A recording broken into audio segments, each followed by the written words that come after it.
अजंता शहर में सारे लोग खुशहाल जिंदगी जी रहे थे। सारे लोग अपना काम करते थे, दूसरों की सहायता करते थे और अपनी दिनचर्या में व्यस्त रहते थे।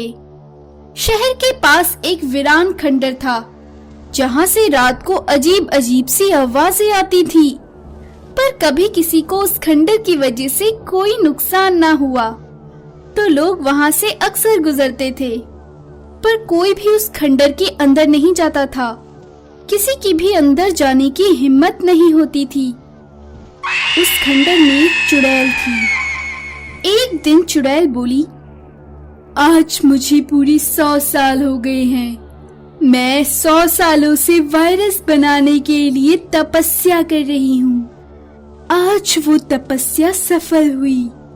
अब जल्द ही पूरा शहर मेरी वायरस की चपेट में आ जाएगा और मेरा गुलाम बन जाएगा। बस मुझे इस वायरस को फैलाने की देर है। ऐसा कहकर वो वायरस को फैलाने के लिए खंडर से बाहर निकल जाती है। रास्ते में उसे सुखिया सब्जी वाला मिलता है, जो सब्जियां बेचकर लौट रहा होता है। वो चुड़ैल को देखकर डर जाता है। चुड़ैल, ये कहाँ से आ गई? मुझे छोड़ दो, मुझे जाने दो चुड़ैल जी। मैंने आपका क्या बिगाड़ा है? मुझे छोड़ दो, मुझे मत मारो चुड़ैल। चुड़ैल कहती है, मैं तुझे मारूंगी नहीं, मैं बस तुझे और तेरी सब्जियों को वायरस से संक्रमित कर दूंगी। फिर तू ये सब्जियां बेचेगा और मेरा वायरस फैलाने में मेरी मदद करेगा। ऐसा कहकर चुड़ैल सब्जी वाले को और उसकी सब्जियों को छूती है। चुड़ैल की सब्जियां छूने और सुखिया को छूने से वायरस उसके अंदर आ जाता है। सुखिया घर जाता है। उसकी बीवी कहती है, क्या हुआ जी आपको? आपका चेहरा लाल क्यों पड़ा हुआ है? ऐसा कहकर जैसे ही वो सुखिया को छूती है, तो वायरस सुखिया की बीवी के अंदर भी आ जाता है। वो कहती है, मुझे क्या हो रहा है? मेरा शरीर मुझे कुछ ठीक सा नहीं लग रहा, कुछ हो रहा है मुझे। अगले दिन वो दोनों बिल्कुल ठीक हो जाते हैं। सुखिया सब्जियां बेचने चला जाता है और जिन लोगों को भी वो सब्जियां बेचता है, उन सबको रात को कुछ होने लगता है। उनका शरीर उनके वश में नहीं रहता, पर दिन की रोशनी में वो बिल्कुल ठीक हो जाते हैं। सुखिया कहता है, मेरे कारण सारे लोग उस वायरस से रात में बेचैन हो जाते हैं और उस चुड़ैल के कब्जे में हो जाते हैं। मुझे कुछ करना होगा।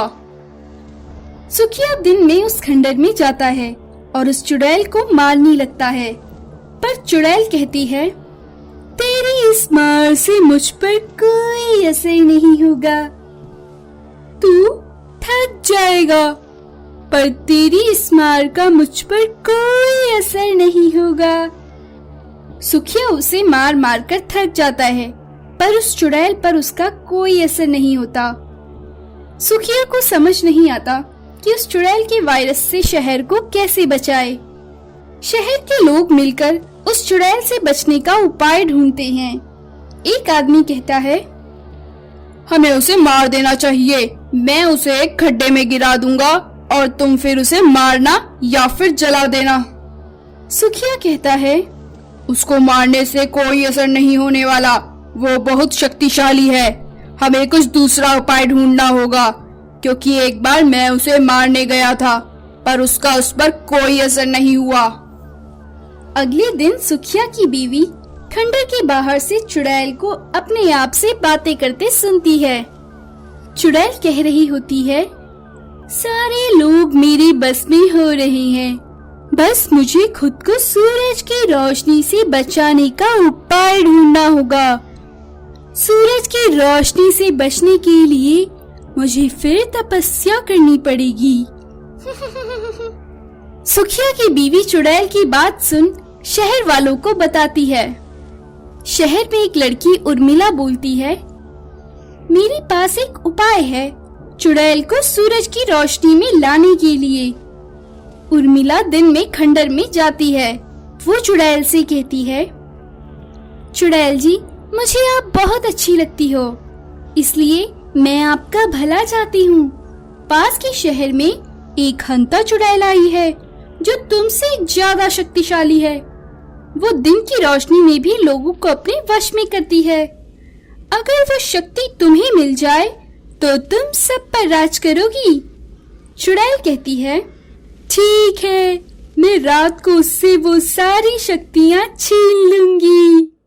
उर्मिला कहती है, नहीं चुड़ैल जी, आप ऐसा नहीं कर सकती। वो चुड़ैल सिर्फ दिन में ही दिखती है, रात में वो चुड़ैल किसी को नजर नहीं आती। चुड़ैल कहती है, पर दिन में तो मैं नहीं जा सकती, सूरज की रोशनी मुझे मार देगी। उर्मिला कहती है, मेरे पास एक जल है, जो तुम पी लोगी तो सूरज की रोशनी तुम्हारा कुछ नहीं बिगाड़ पाएगी। ये मुझे पिछले साल जादुई चुड़ैल ने दिया था। चुड़ैल को उर्मिला की बात पर विश्वास आ जाता है। वो उस जल को पीती है और बाहर निकलती है। जैसे ही वो सूरज की रोशनी में आती है, वो चुड़ैल जलकर राख हो जाती है और शहर वाले उसके वायरस से मुक्त हो जाते हैं। ऐसी ही और कहानी सुनने के लिए हमारे चैनल को सब्सक्राइब करें और लाइक बटन दबाना ना भूलें।